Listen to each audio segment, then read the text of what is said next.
तीरमनुत्तमं हि सकलं तत्रापि कश्युत्तमा। और देखिए, गंगा जी का प्रथम प्रादुर्भाव जिसे यहाँ पर मानते हैं हम, वैसे तो वो त्रिपथगा है, तीनों जगह पर गंगा जी बहती है, ऊर्ध्व में भी, मृत्युलोक में भी और बाकी के लोक में भी, मतलब तीनों जगह पर गंगा का प्रवाह प्रवाहित है।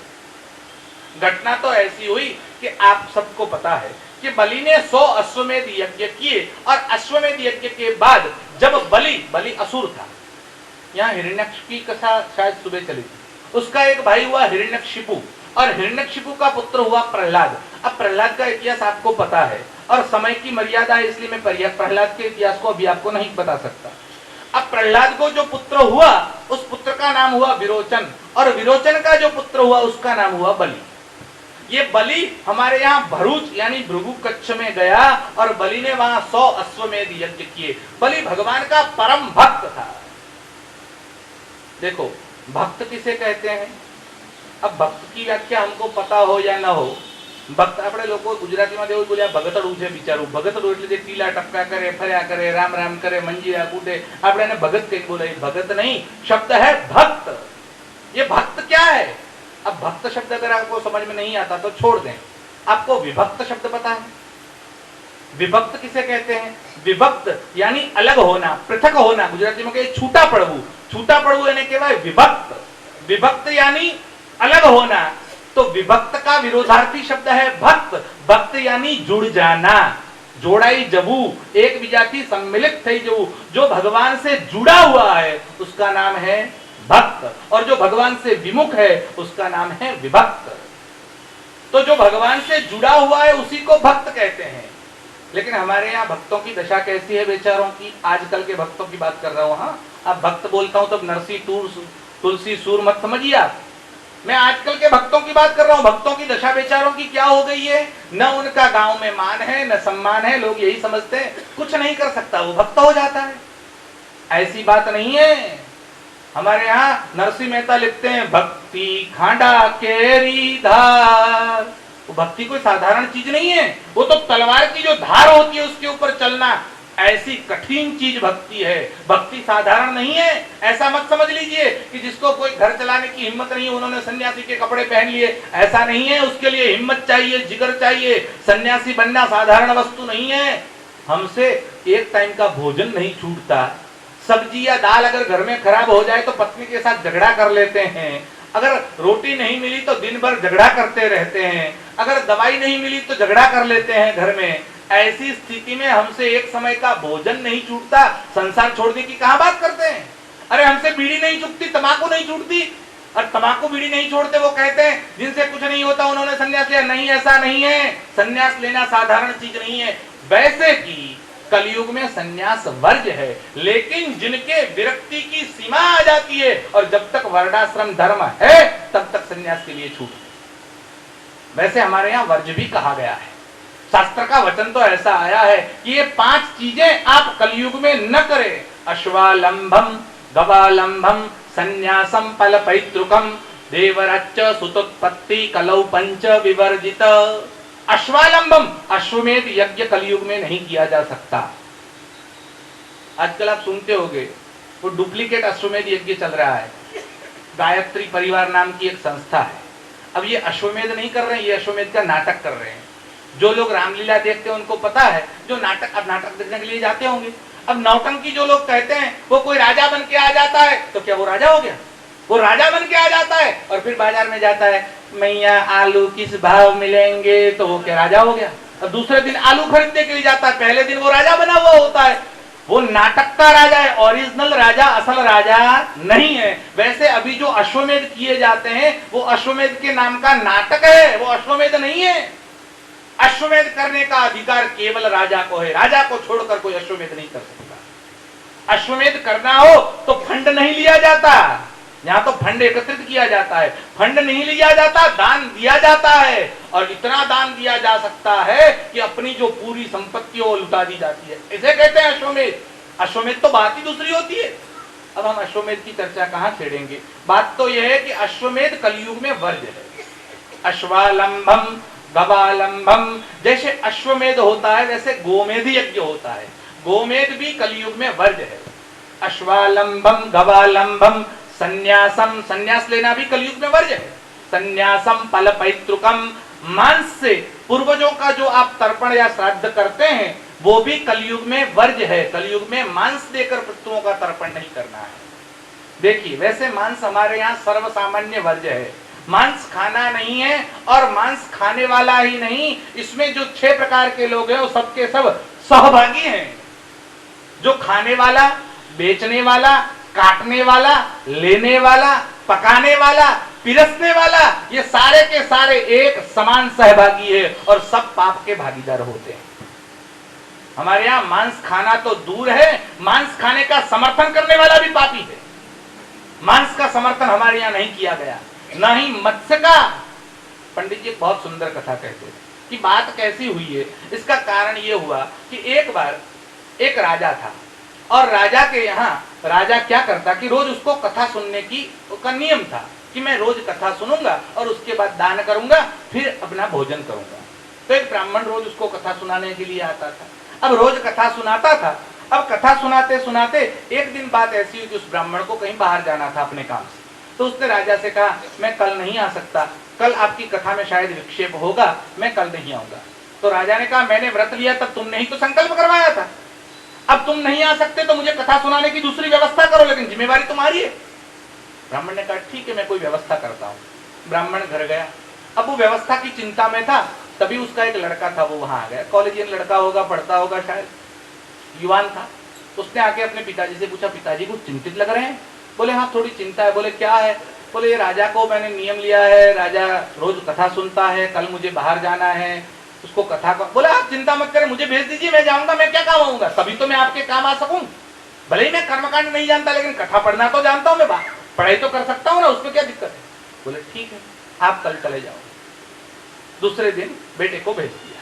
वो ब्राह्मण अपने काम से कहीं बाहर गांव गया। हुआ ऐसा कि वो लड़का गया। अब उस दिन कथा में मांसाहार का विषय आया।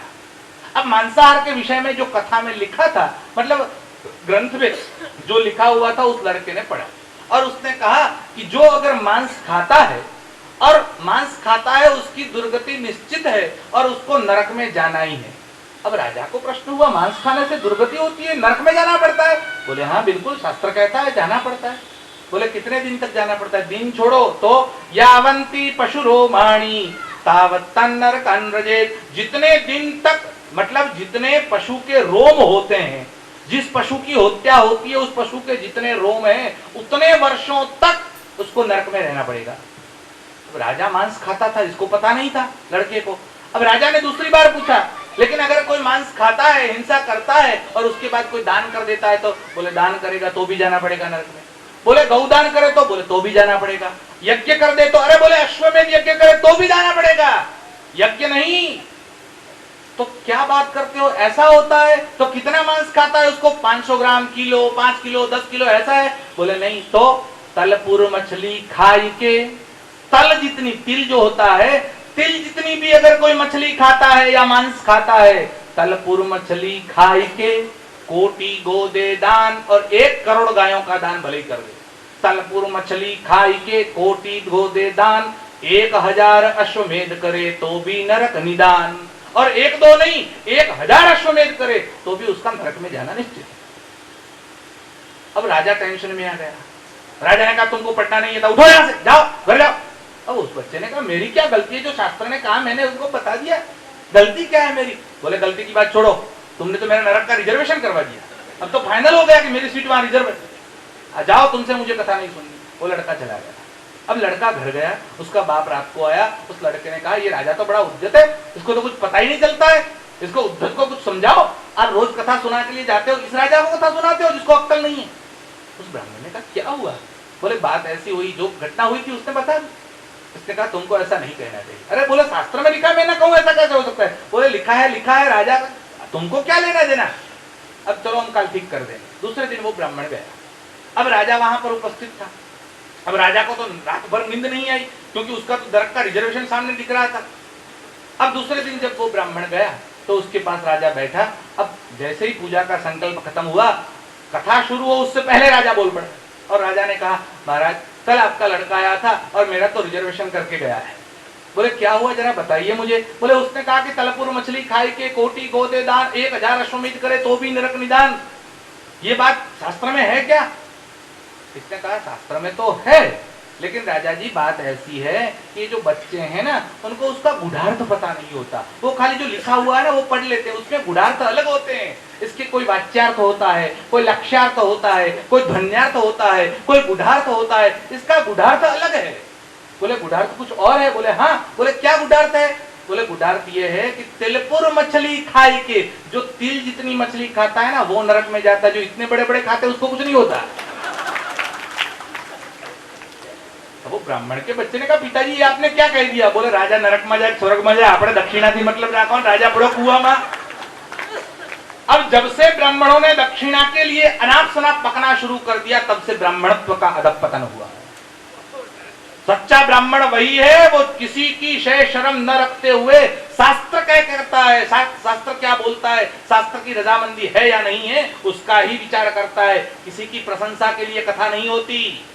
आप आओ, आपकी प्रशंसा करें, आप कथा में दक्षिणा दोगे और हमारा पेट भरेगा। नहीं नहीं नहीं, तुम नहीं दोगे, तुम्हारा बाप देगा, तुम्हारा चाचा देगा, तुम्हारा नाना देगा।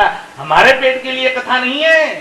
कथा किस लिए होती है? अगर सत्य सुनने की औकात नहीं, उसको कथा में नहीं जाना है। उनको घर में बैठ के राम भक्ति करनी है, भगवान का नाम स्मरण करो। कथा सत्य के लिए होती है। जब से कथा का सार कब से गया? पंडितस्तु कलत्रेण रमन्ते महिषाइव, भैंसे की तरह पंडित लोग पड़े रहते थे और कथा में यजमान को खुश करने के लिए जब से कथा करना प्रारंभ किया, तब से कथा का सार चला गया। किसी को खुश करने के लिए कथा नहीं होती।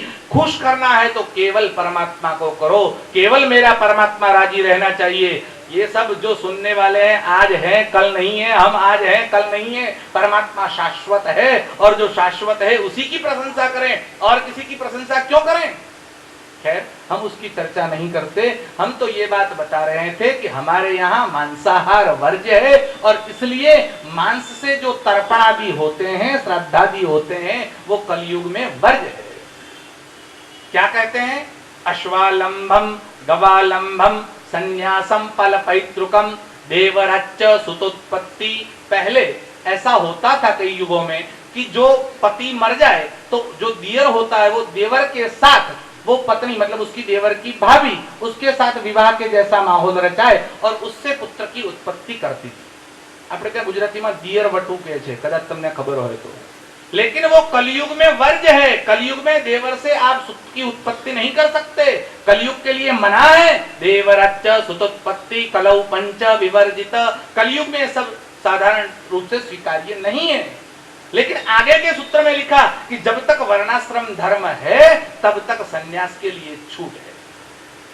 पंडित जी एक बार डीसा आए हुए थे और एक आदमी ने यही श्लोक लेकर पंडित जी से पूछा कि आपने कहा कि सन्यास वर्ज्य है। बोले हाँ, तो फिर शंकराचार्य कलयुग में हुए सन्यास कैसे लिया? उन्होंने सन्यास क्यों लिया? अगर शास्त्र ने विरोध किया तो सन्यास कैसे लिया शंकराचार्य ने? तो पंडित जी ने बहुत सुंदर उत्तर दिया।